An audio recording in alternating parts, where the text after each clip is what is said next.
Good morning and welcome to the Blue Economy webinar series. My name is Corrine Lenz and I'm the Content Director here at Actual Media.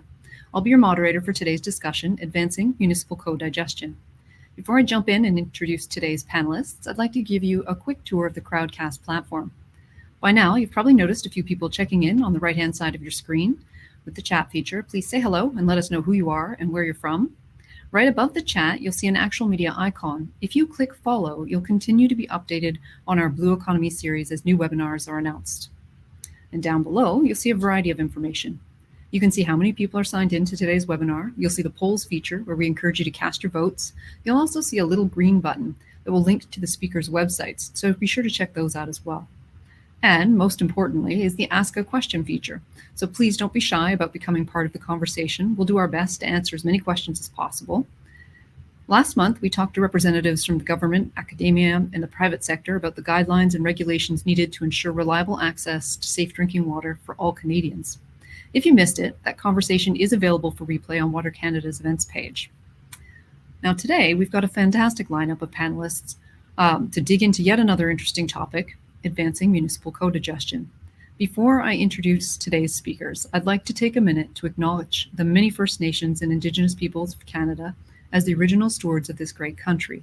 I'm in Toronto, which is located on the traditional territory of many nations, including the Mississaugas of the Credit, the Anishinaabe, the Chippewa, the Haudenosaunee, and the Wendat peoples. We all share in the responsibility of our natural infrastructure, and there is much we can learn from the traditional knowledge of the land, water, and materials that allow us to build projects that benefit all Canadians. Okay, so let's get started and meet today's experts. I'm going to begin by inviting each of our panelists to the screen, and then once they're all on screen, I'll have them spend a few minutes to introduce themselves, tell us a bit about where they're from, what their role is, and what perspective they're bringing to today's conversation. First up, we have Indra I just practiced this too, Maharjan from the Ontario Clean Water Agency. So come on up, Indra, there he is.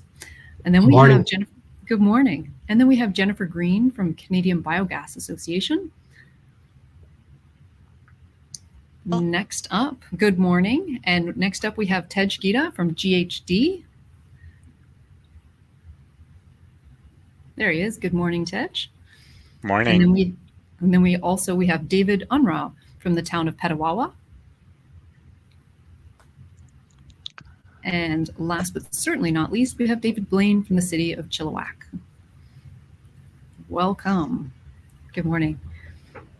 All right, welcome everyone. Indra, would you start us off with your introduction? Thanks. Thank you. Morning, everyone.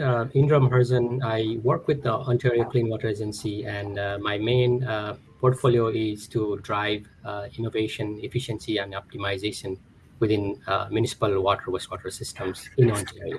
Thank you. Great, thank you, Indra. Jennifer, you're up next.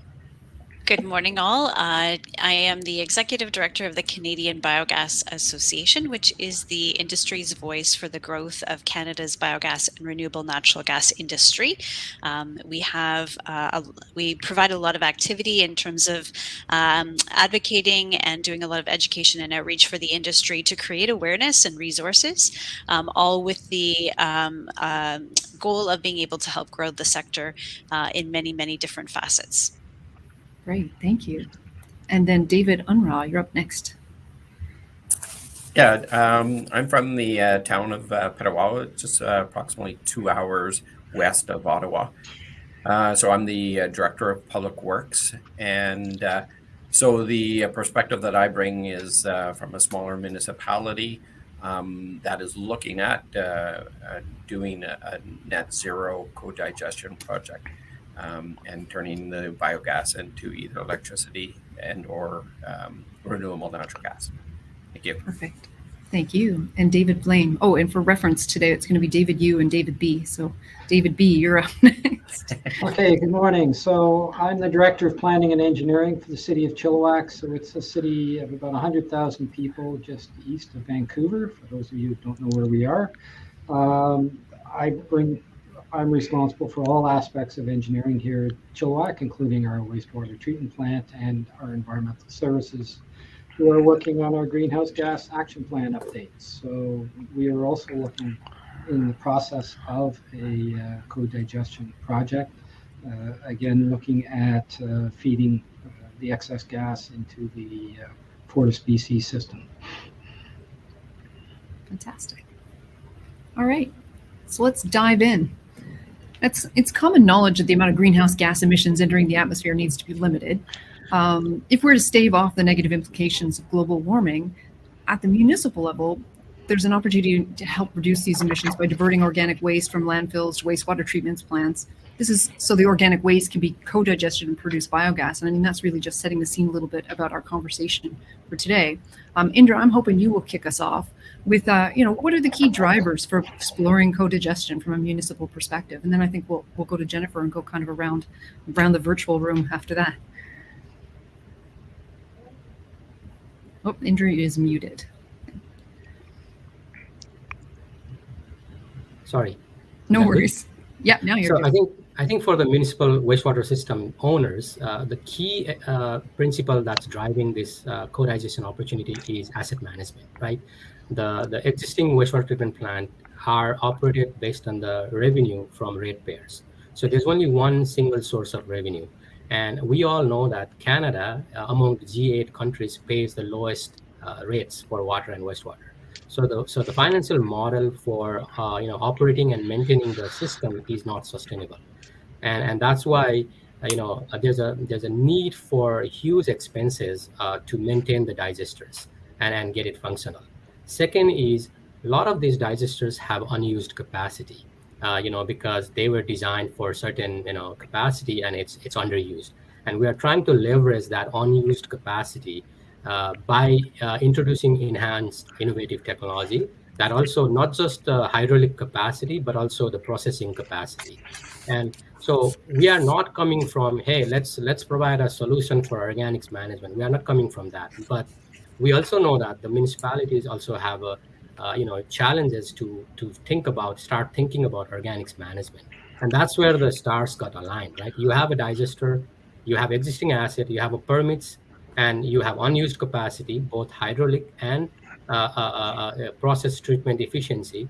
Then you are also thinking about whether you should put a green bin down the road. And what are you going to do with that organics? You need to pay the money, where the money is going to come from. So we just thought that, okay, if you leverage that existing infrastructure, you can get solutions for all of that. And then third is the landfill. The city also owns a landfill, most of the cities.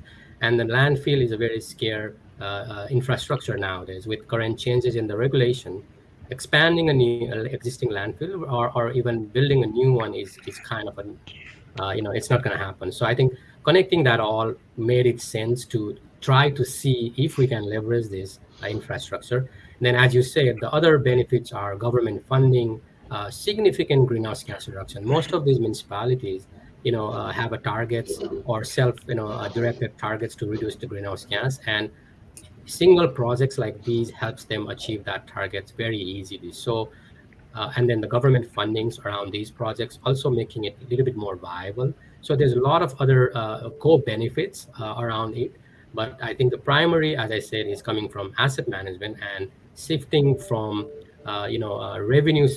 cost center and just depending on one single source of revenue, but rather encouraging sustainable management of other resources through resource recovery. Okay, thanks, Indra. Jennifer, did you want to add to that in terms of the drivers?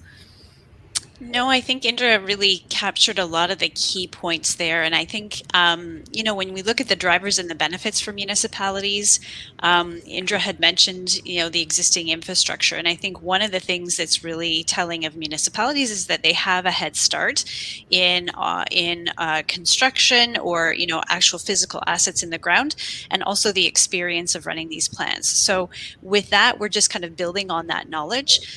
The anaerobic digestion piece is really one that I think is tried and true in the municipal sector. What we're seeing now is we're taking that biogas that's generated and now has a value, and we can actually put that out into the market either in on-site use as in electricity or heat, as saleable for electricity into the power grids, or as renewable natural gas into the gas grids. And so now we have almost a new resource that we can, as Indra mentioned, put a value on and perhaps create create a new revenue source for municipalities. So I think the energy component of these infrastructure centers is a very kind of new trend that is starting to catch on. And those integrated models within the municipalities between waste and wastewater and municipal solid waste is all starting to come together. It's not without some of its bumps along the road, but getting municipalities to start thinking more in this integrated model is very important. Primarily because also municipalities are also contributing to the alignment of climate targets or goals, environmental plans. All of these things are very much a part of their requirements to within the municipal context. So being able to take advantage of the biogas opportunity, the opportunity to generate the renewable natural gas and participate wholly in the circular economy, I think are some of the true benefits that municipalities can realize. Fantastic. And David, you and David B, what was the motivation for your municipalities to explore co-digestion? I don't know who wants to start. David, do you want to go first? Sure. Yeah, so I think, as Indra said, and we've been on this journey probably for about 2 years, maybe two and a half years. And along the way, I certainly have had to ask myself, why Petawawa, population 17.5, rural kind of community out in the middle of nowhere, why should we, be a kind of this innovation, into our plant? And, and so, exactly what the Indra was saying in regards to the stars aligning. So we had a review of our digesters, and before we could bring them back into service, we have a TSSA order to upgrade them. So there was already that need for the digesters to be upgraded, and we had the excess capacity. So we have 4 digesters. We only use 2 at one time. So that was a huge driver. Also, having a champion. So for us, council was very proactive in regards to looking at energy solutions and solar panel or other solutions. And so when we delve deep into the 2 biggest users of electricity and energy within the municipality, was the water and the wastewater plant. And so, could we reduce that and become net zero? So that was a lot of the big drivers within our municipality. The funding, it's a non-starter without the funding. So that was also helpful. Fair enough. And David Bling. Yeah, in our case, we've always had excess gas beyond what we needed to heat the traditional hot water boilers, and we've been looking for many years as to how to beneficially reuse that gas. And what we've bumped up against is the cost of putting in the equipment to condition it before you could feed it into the Fortis system or use it for electricity generation exceeded the value of the gas. So that's why we started looking at co-digestion as a way of essentially turbocharging the gas production at the plant, and kind of help us over that hurdle, because the extra gas, it doesn't change the cost for the conditioning equipment. So that's what pushed us into this, and of course a key driver is receiving a grant from Federal Infrastructure Fund to help augment the costs for looking into this. Pushed us forward. And Tej, I know you come at this more of the food waste perspective. Maybe what are your thoughts on the driving perspective here? What's driving? Yeah, I think a little bit more from the food waste and the landfill perspective that I think both Indra and, actually everyone's touched on these different aspects of it, but I also come out of the waste management landfill perspective, and I don't think we're going to be building a whole pile of new landfills going forward. In fact, we're seeing it more and more difficult to develop landfills, but we still need to manage our waste, and we're still going to produce it. So this organic waste that we do have is actually a resource, and it can also produce renewable energy in the form of renewable natural gas or electricity. And I think just in the climate that sort of we're in right now with a COP26 right around the corner, where we'll be discussing sort of climate change, the ability for municipalities to commoditize a material that they have and turn it into renewable energy to generate emissions reductions and pursuant to climate emergencies or net zero goals is really, really important right now. And this is a great way to get ahead of that, of an impending problem that we're going to hear more about at COP26. So I think diverting from landfill and generating renewable energy is really where we need to be headed. I was talking to someone from Denmark the other day, and in Denmark, they have managed to put about 25% displacement of natural gas onto their system through renewable natural gas, which is amazing. I mean, to displace 25% of your fossil fuel usage through biomethane is a significant, significant benefit. So I think that's how I see one of the big drivers in this space. Thank you. We've rolled right through question 1 and through half of question 2, which is really focusing on the benefits, but it looks like the driving force behind a lot of this is the benefits. Is there anything that we haven't mentioned yet that should be brought up in terms of what the benefits are in terms of adopting co-digestion? I think if I can talk, so the municipal wastewater systems, and you know, everybody else can chime in, already does majority of these functions. You know, the only portion that gets added to with the co-digestion introduction is organics processing person. And right now in the market, there's a pre-processed organics market is very evolving. So that's also being addressed. So I think, and both David's mentioned that the existing operations is already happening. The permits are already happening. So that's a huge benefit, as we know that if you want to build a new facility, the permitting process, approval process itself can take multiple years. And I think we are just trying to capitalize that, like both David said, you know, you are already doing majority of the functions. Your people are already trained. The assets are already there. Obviously, there's a new addition of the assets and new roles, but I would call it's not a revolutionary kind of idea, but it's an evolution from one point to another. And that's why I think the transition is much easier compared to, you know, the most expensive and advanced solution. Does anyone else want to jump in on that too? Yeah, I'd like to maybe add a piece on in terms of drivers, in terms of regulation. Sitting here in Ontario, I'm out of Waterloo, Ontario, and you know, again, my framework is really the energy side of it. But you know, we do have regulation here. We have a food and organic waste policy framework that is really asking people to divert additional organic materials away from landfill. And I think those policy drivers are going to continue.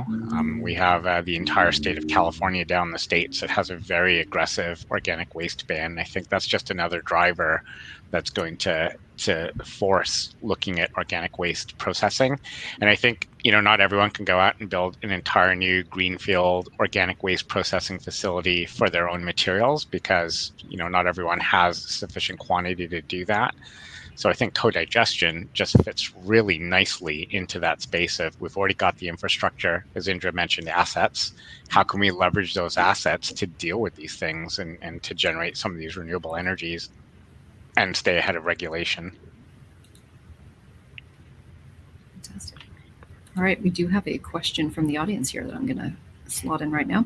Could you please provide a few figures on the potential of municipal cogeneration? For example, for a city of 100K inhabitants or 100,000, how much power may be generated from its treatment plants? Thanks. I guess I'm the city of 100,000. Seems perfect for you. I don't have those numbers right in front of me, so rather than throw something out as a guess, I can get back to you and you can post it later. But we have done those evaluations. Okay. I can add a number to that, Karine. So 100,000 person population at peak, really good collection system for food waste, just food waste, should be able to produce about 10,000 tons per year of food waste that you could separate and process. And that 10,000 tons per year should be the equivalent of something around 0.5 megawatt of electricity, of renewable electricity, from just a pure metric standpoint. Really rough numbers, but that's kind of probably in the ballpark. Great, thank you. And Corinne, not that I can provide the specifics on on that, but I wanted to just kind of phrase for the audience that in today's numbers, the current biogas that's generated at municipal wastewater treatment plants, 48% of that is flared. And so we've got, some of that, so 32% of that is used for heat or direct use, 19% of that is used to generate electricity, and 1% used for renewable natural gas. So we have a huge area within the municipal sphere to be able to enhance improve the economic opportunities for being able to use municipal co-digestion in this way. So I just thought it was helpful for your listeners too. It's fantastic. Thank you. All right, we had touched on it a little bit actually at the end of our last question, so we seem to be rolling naturally through here. But what about the regulatory requirements? What needs to be considered for co-digestion projects, and how should the role of regulators be considered? So I'll take a crack because we have been go for it. Reporting about 6 of these. So from the regulatory perspective, there's 2 pathways depending on what is your end use of the biogas. If you're going to produce the renewable natural gas and other forms of gas, then you need to revise the existing permit that is for the wastewater treatment plant to add organics, and it comes with all the health and safety and strict regulatory requirement around minimizing noise, odor, and other risks around the project. But if you go with the production of electricity from the biogas, then you have to go through a renewable energy approval process, which is more of the prescriptive type of nature, a bit of more forefront work around different studies. But the good part of the REA is, even though you have to do a lot of work in advance before submitting the application, they have a fixed timeline that you will get approval from them after the formal application is submitted. Now, on the other side, if you go with the ECA amendment process, factoring the Stratford project, which received the first environmental permit for the co-digestion wastewater plant in Ontario, it took us about 16 months to get that job done. Now, since that's a precedence with the ministry, I would assume that the approval process will be few months shorter than. But however, I would like to inform everybody that the pre-consultation is very essential. So what we did in both projects in Petawawa, and David can add more, and Stratford, is we engage the approvals and ministry early days so that they are also aware of what is this, how does it work and all, because like Taze and Jennifer said, it's a new area, so everybody is learning. There's a lot of examples outside of Canada, but for Canadian it's a new concept, and we know it can be done, but everybody is learning. So I think everybody helped each other to get up to the speed with the knowledge, and capacity building, and that's why the regulatory approval was received in a very short time. I remember, and Taze, you might remember, when we started Stratford discussion, the key barrier identified was regulatory approval. There's a big group of people who used to say that you would never get approval, for these kinds of projects. But I think now we have a precedent. So that's great. Yeah, maybe I'll follow on to that. I think wastewater treatment plants are usually permitted in a different way than food waste plants. So there's right away a bit of a disconnect there that we have to sort of address with respect to the regulators in an area that is relatively new. So the Stratford is a great example. Indra, I think there's a lot of discussions there, but I feel like the more people go through the process, like the Petawawas and the Chilliwacks of the world in Stratford, and some of these other people who are considering this as well, the more familiarity regulators will have with this, and be able to marry sort of the food waste world with the municipal wastewater treatment plant world. I mean, the facts are really that when you're doing this, you are bringing in non-traditional feedstocks into a wastewater treatment plant, and including sort of residual waste that you then have to take out, increased biogas, increased concerns around odor and noise, all of which are eminently manageable. But it's a new conversation in Canada, right? And that makes it a little bit more challenging, but it definitely takes lots of consultation. To Indra's point, the more conversations you can have with the regulators, I think the better. Yeah, I think I'd just kind of echo both what Indra and Deg were saying. Like the pre-consultation aspect of the regulation can't be overestimated, the importance of that. Certainly that was one of the things that was brought up early on and often from our council. What is that going to do with our current permit? Are we going to have like additional regulations put on us? Indra mentioned like it was genuine in regards to the consultation and the willingness to help from all areas of the agency. Anytime we have a question, we set up meetings, and it's been a very good process in my mind. That's great. David B., did you have anything you wanted to add there? Well, I'm of course in a different regulatory environment. So yes, information and consultation with the regulators is important. Biogas has been done in other formats in BC, so it wasn't treated as quite such a big surprise. There's a dedicated food waste greenhouse gas plant, and some farms have also gone that route. So we haven't faced huge regulatory hurdles, but yes, a lot of discussion and consultation up front is of course necessary. Okay. We have another question from the audience here. Any limitations on feedstock from municipal green bin programs that you know of? For example, pet waste, diapers?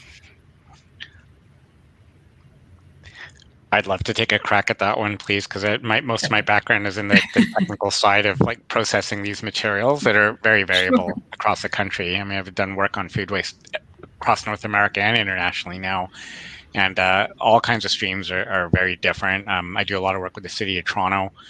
The City of Toronto allows diapers and pet waste into the green bin system, including grocery bags to encase the organics. So it's a very successful program from a participation angle, but the level of contaminants in it are quite high. Now, I think years ago, if we had sort of looked at matrices like that and tried to consider processing them at wastewater treatment plants, it would have been challenging based on the technology that was available. But I think that has really been addressed over time. There are some really great pieces of equipment out there that can actually take even a really contaminated organic feedstock stream and process it into a pretty clean feedstock for co-digestion, and also for purposeful digestion of just the food waste by itself without blending with sludges. So if we can do those things now, and I'm very confident we can, we've seen lots of examples of it, I think we, for the most part, can handle even really contaminated streams and clean them up to a level where they're suitable for co-digestion at municipal wastewater treatment plants, which is really encouraging to me.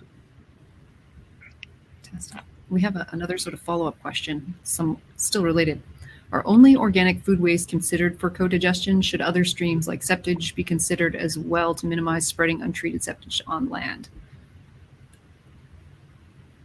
I don't know if that's still you, Tej. I think I can take a crack, because the municipal wastewater treatment plants are and from the methane gas production potential have a low value. So the whole reason, as I said in the beginning, is we are trying to get a maximum output from that capacity available in the digesters, and that's why bringing that amount of organics basically enhances that biogas production. And that's what we are looking. And the whole financial metrics of these projects depend on biogas revenue to compensate all other, in addition to tipping fees. So obviously, in Petawawa, a case like Petawawa, where it's surrounded by multiple small municipalities, we can say no to additional municipal slots. But our priority is also to produce the minimum biogas that is required to make the project financially sustainable. So there's some permutation and combination that goes behind the scenes on how much we can take, depending on different scenarios. Great, thank you. All right, we're going to move into talking about the financing side of things first, but I just wanted to remind everyone that we do have a poll question down there, so please hop in, check out the poll question, cast your vote, and we'll circle back to that after we've given everyone a chance to cast a vote. All right, so what types of financing are available for communities that are thinking about undertaking a similar project? Are there enough provincial and federal grants available? And I know David B, when we were speaking a little bit before, I understand the City of Chilliwack received a grant from the Investing Canada Infrastructure Program. Maybe you can kick us off a little bit and tell us a bit about that. But I'm certainly interested in hearing about all the financing options that have either been taken advantage of or are available beyond those as well.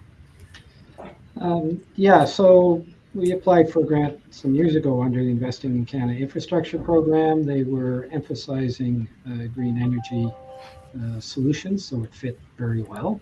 We were pleased to get that grant, and that provided the funding we needed to, say, reduce or eliminate the concern about financial risk for the project.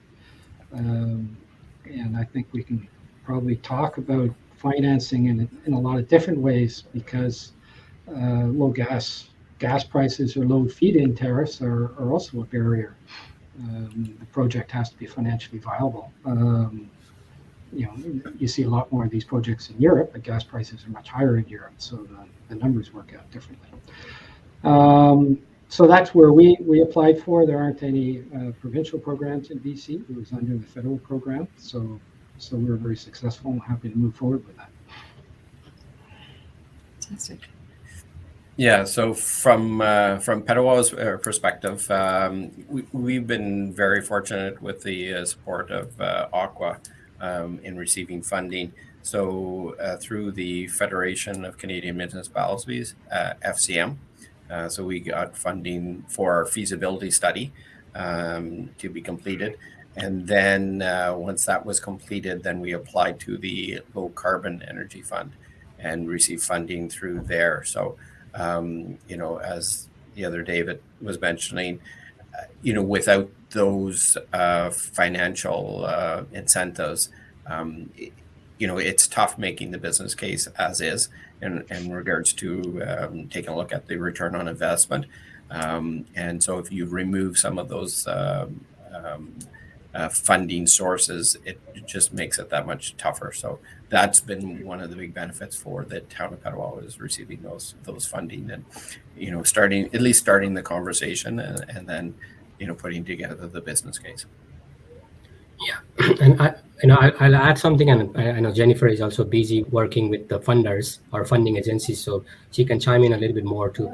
But my general feeling, applying for many funding programs, and recently some of the new ones that has been put by the federal government, they seems to be less interested on co-digestion projects. Now, I don't know why, but maybe because it's a totally new, uncharted area and not super, known area. Programs, when we apply to the funding, it's very difficult for us to be eligible, for various reasons, So I think we have been working with a lot of funding agencies, like by providing feedback.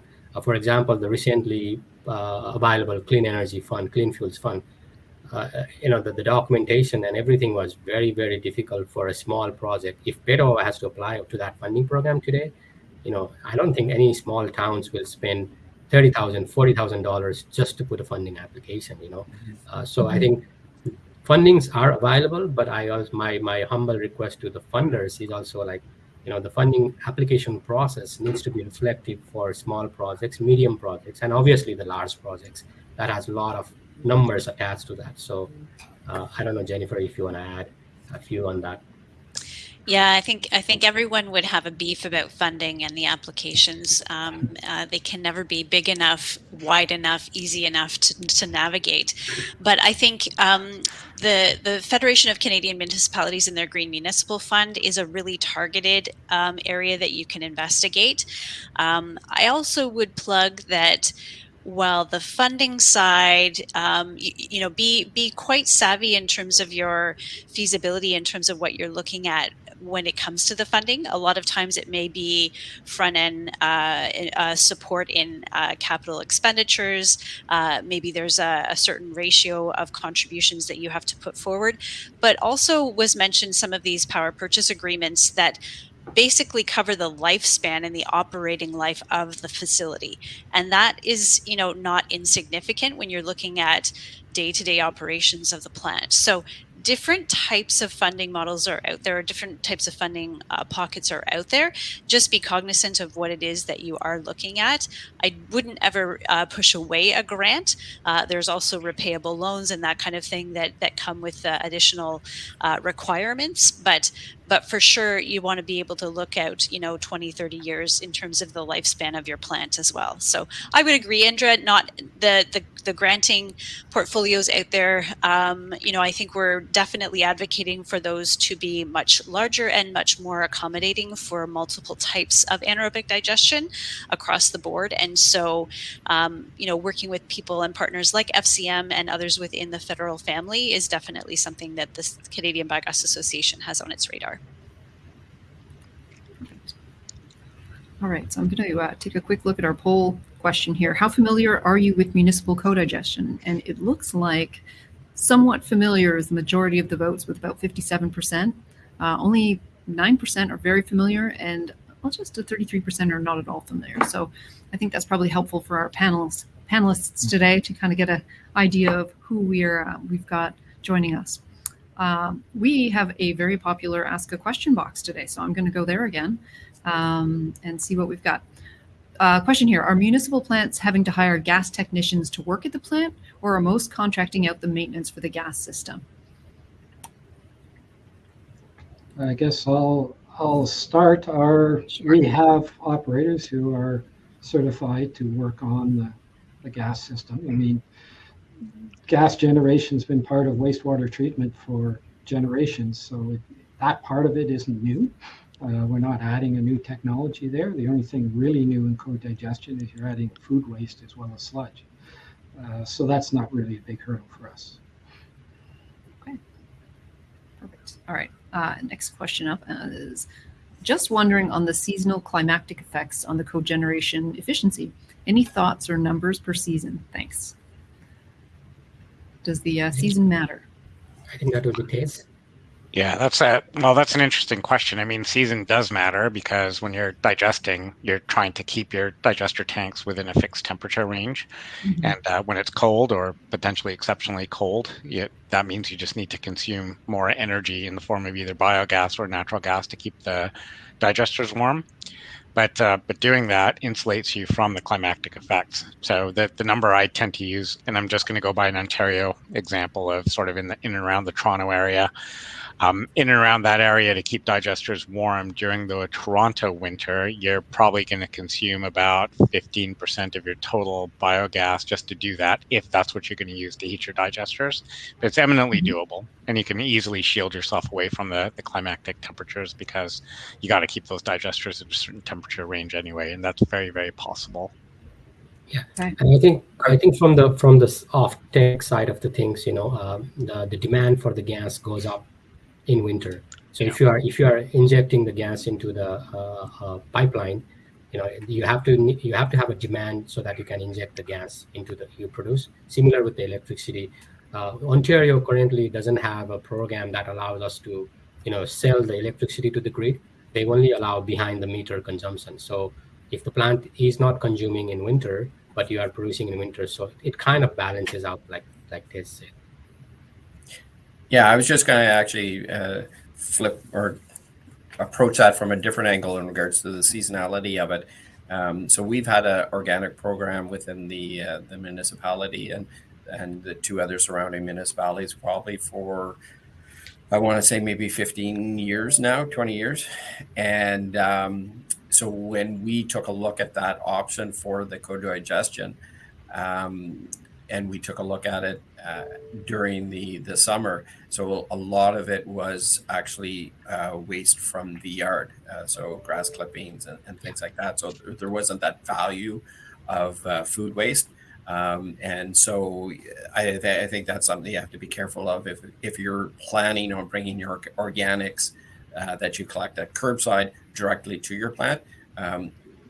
We looked at that option and are going a different option where we'll have a technical organic material brought to site that's already pre-processed. But that's something to think about when you're looking at the seasonality of organics. Okay. All right, we're going to jump back into our regularly scheduled program for a bit, and then we'll hit back to the ask a question box again in a minute.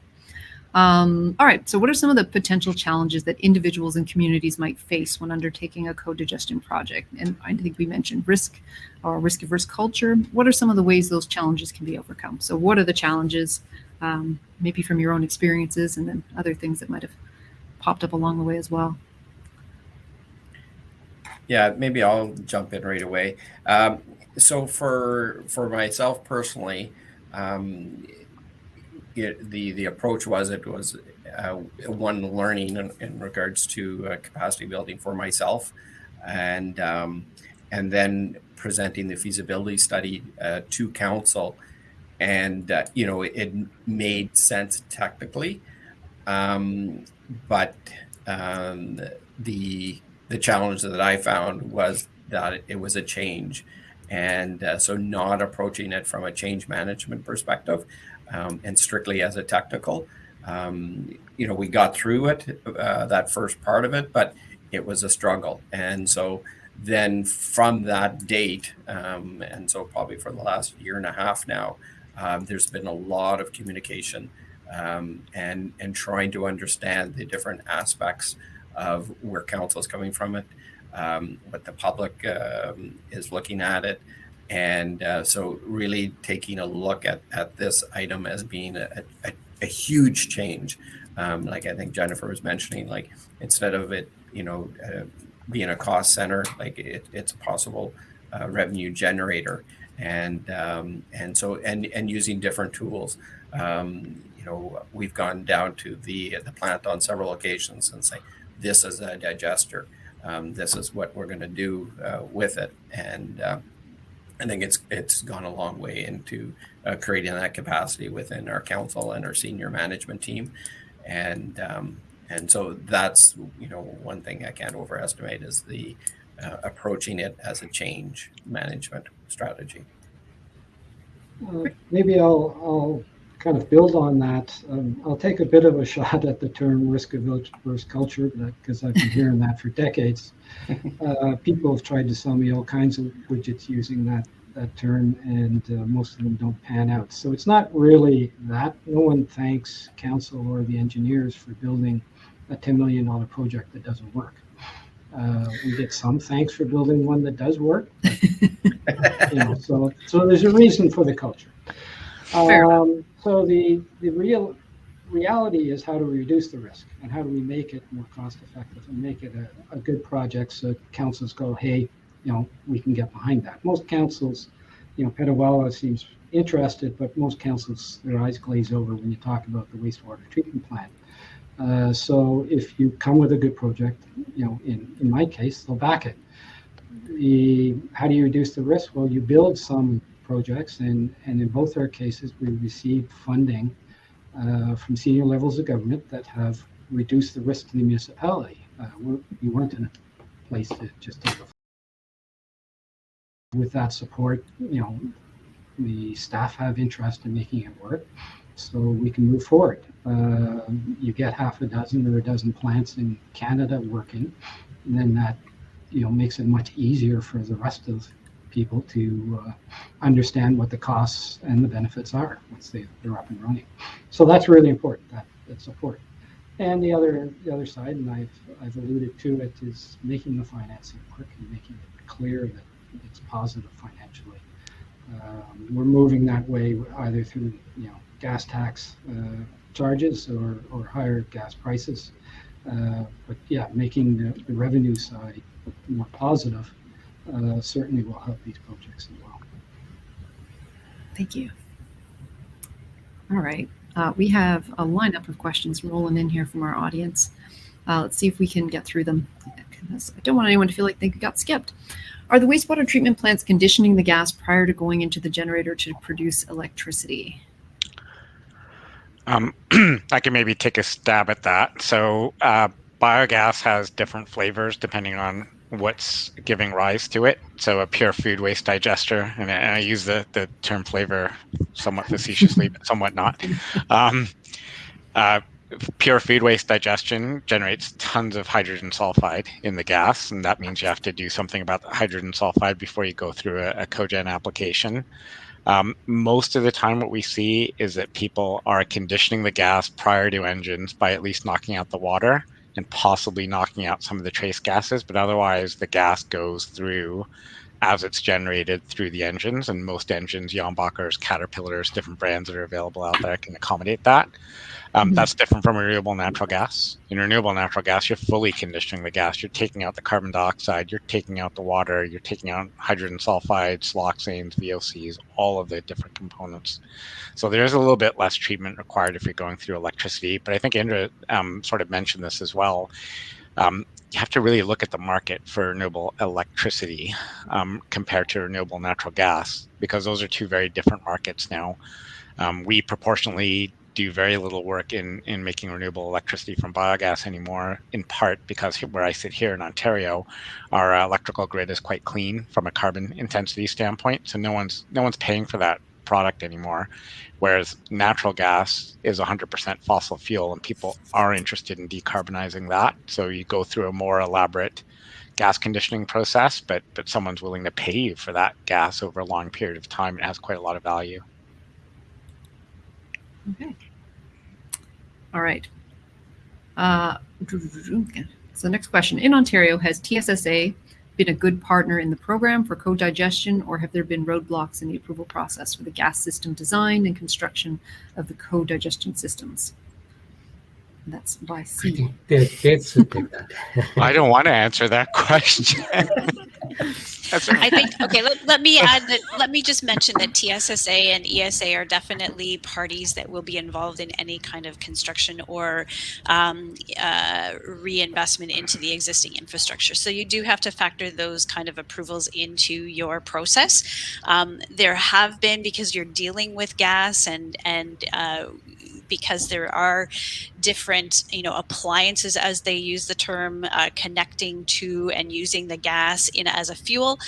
There are definitely certain codes and requirements that you have to uphold, and they are reviewing those codes and requirements as they relate to anaerobic digestion and biogas facilities specifically, in terms of the different applications. So I'll pass it along to Tej then. I'll try to stay away from the snark in my answer on that one. So, we're talking about gaseous fuels, and I think, as David said, people have been generating biogas at wastewater treatment plants for decades and decades and decades. This isn't sort of a new application. When you're starting to go through and generating more gas and potentially cleaning it up and putting it through some additional compression stages, then the number one consideration has to be, and always has to be, safety. And I think an entity like TSSA, that's their job, is to take a look at these applications and make sure that they do have the appropriate standards in place, and that safety is paramount when you're going through the permitting process. So they're an incredibly important stakeholder, because safety has to be really preeminent in this, and we have to work with regulators of that nature to make sure designs are approvable and safe and secure for the people at the plants. Great. But I think we also have to remember that they are responsible for the administration and enforcement of the TSSA, but they are not the ministry, right? So right. I think there has been, again, I was trying not to answer it, because I have a different opinion about them. Is they have been trying to expand their authority around certain assets, and that's what we are kind of, like Ted said, we have been doing this function forever. So why now? And we're not. Municipal wastewater systems are the most highly regulated, and from the health and safety perspective, the one of the best in class systems. But in some cases there has been a little bit more aggressiveness from TSSA. And as Jennifer said, I think also similar to other stakeholder consultation, they need to be consulted and brought up to the speed too. So. Okay, thank you. All right. Any sense of how much spare capacity you need to accommodate a typical green bin program? Again, using a 100K population example for simplicity. Lots of good technical questions today.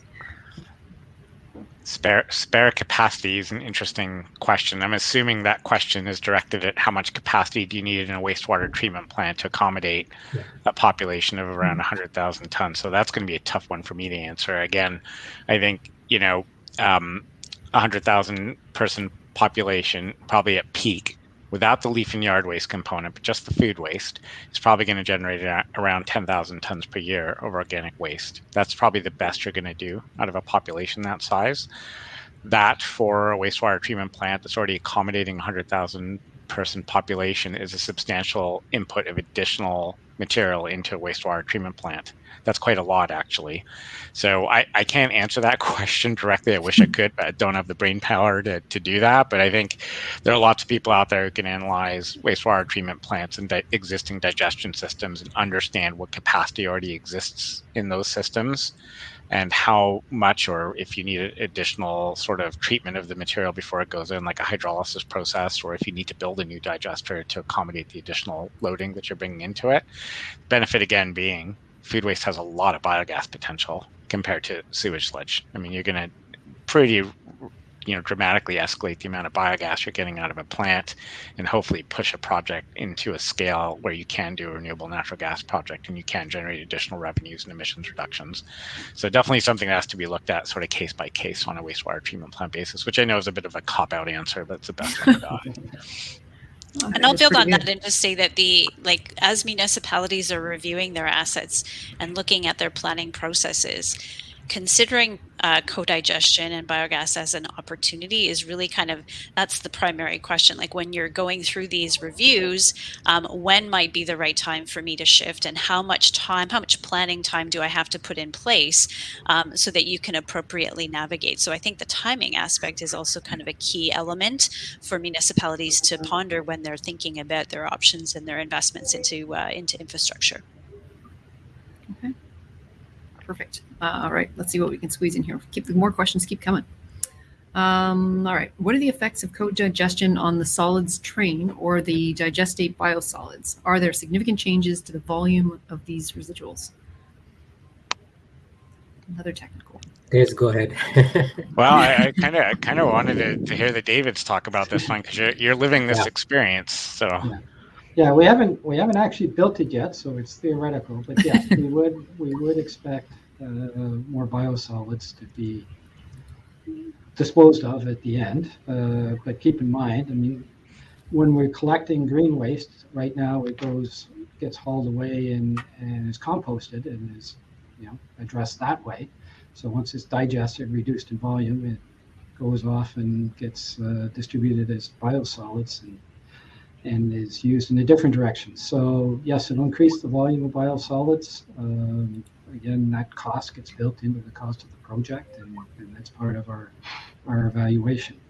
In terms of the digestate, that's a little more complicated. We don't expect it to change what gets sent back to the plant significantly, but the plant isn't up and running yet, so I can't give a 100% answer to that. Fair enough. All right. So I think it also, like David said, it also depends on the size of the project and the size of the wastewater plant too, right? So in Petawawa, the biosolids definitely going to increase, but does it warrant the special technical solutions to enhance that quality of the biosolids? It depends on the volume, because those solutions cost money, and do you want to just do what you are doing, but it increases your management cost of biosolids, or you want to put a brand new dewatering and other solutions that will help you manage the biosolids, but then it comes at a cost. And then like we all know, business case is paramount, so there's plug and play around those decisions. Yeah, I think that cost, to David's point, is going to be incurred anyway, right? If you're sending that organic waste out to a composting plant, you're paying for that to process that and make something you can apply on land. If that material is going to a wastewater treatment plant and it becomes part of the biosolids train through a land application program, there's a cost associated with that as well. So I think that the cost is going to come. There is value in it. I think from a biosolid standpoint, the incoming food waste has a lot of different nutrients in it that sewage doesn't necessarily have. So you actually have a richer potential fertilizer that you can apply to land. So I think there is some value there. And really the whole point here is to try to get these food waste and organic waste out of the landfill environment where you don't get value from the nutrients and get them back on land, which is really where the value of this whole program is, because that's really what diversion is all about. All right. We are down to just our last 6 minutes here. I can't believe time flies when you're having fun. All right. What I would love to do is kind of, as we're wrapping up here, is give you both, or give all of you about a minute or two each, just to kind of give some final thoughts. What tips do you have for getting buy-in from the public and council, as well as navigating those relationships throughout the development of the project? So if you could leave anyone with, sort of final thought on or tip, what would it be? Indra, I'm going to start with you because you're our fearless leader here, it seems. Sure, thanks. I think for us, as we operate multiple systems, we always like to see it as a regional solution. Like Dave mentioned. I mean, some of these plants are located in a way, but they don't have enough organics on themselves, right? So that's why I think it can be a home for a regional solution. And as a public entity, what we are promoting is not everybody needs to build their own solution. There's enough synergies that can happen within, 1 kilometer, 2 kilometer radius down the road that can produce significant organics and benefit these uses of these anaerobic digesters across the province. So we did in 2017, we did a study with the University of Waterloo team, and we mapped all these digesters. We looked at their digester capacity available.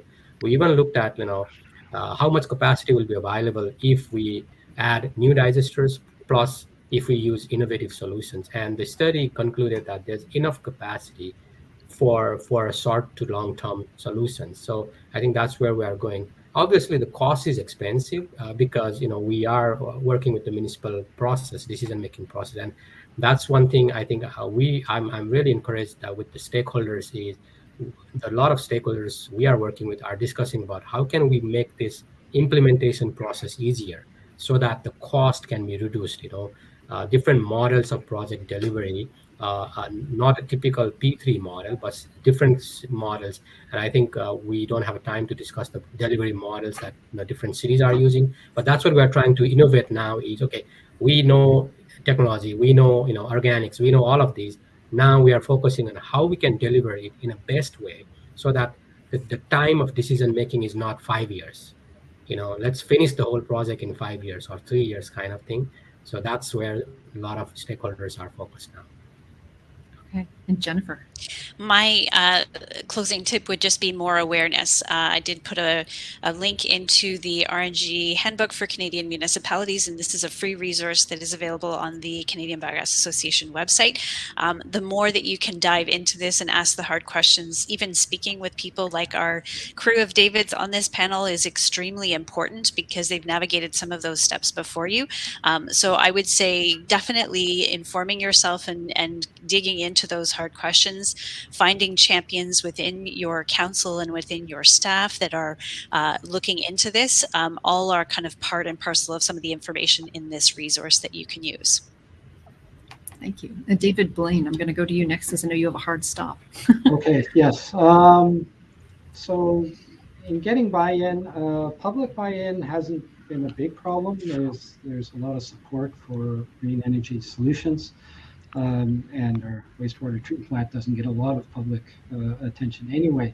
In terms of internally, though, getting buy-in from other departments is also important. I wouldn't undermine that. It's good to have a project champion, but engineering, operations, solid waste group all have to work together to make this work.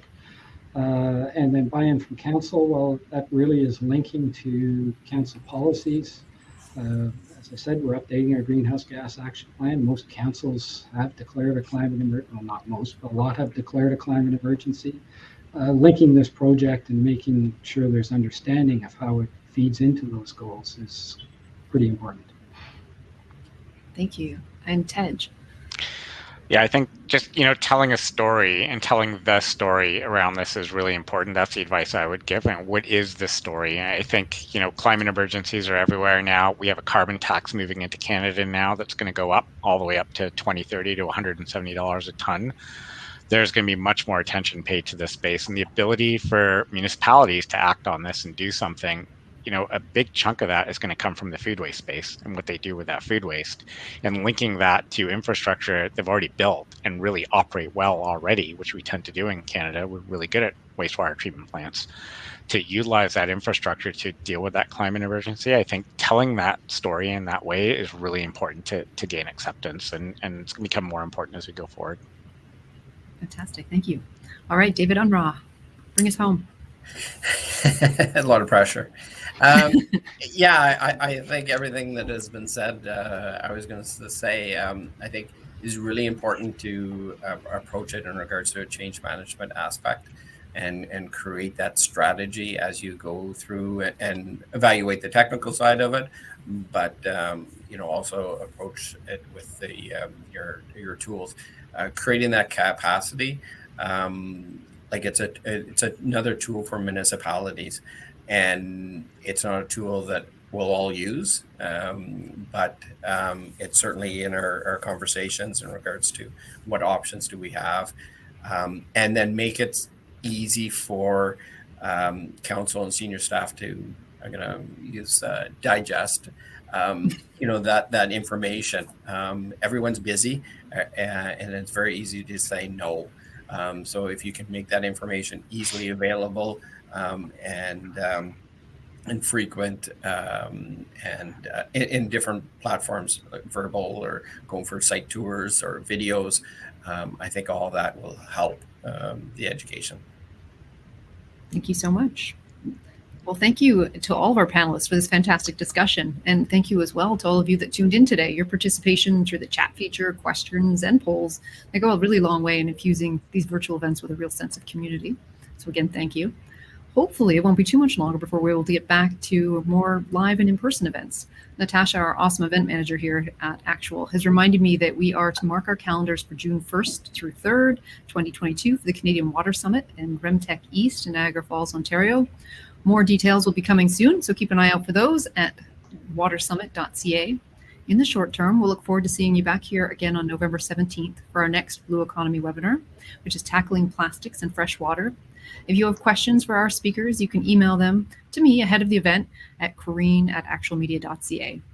Follow Actual Media up at the top of your screen, and you'll automatically receive notifications for our upcoming webinars.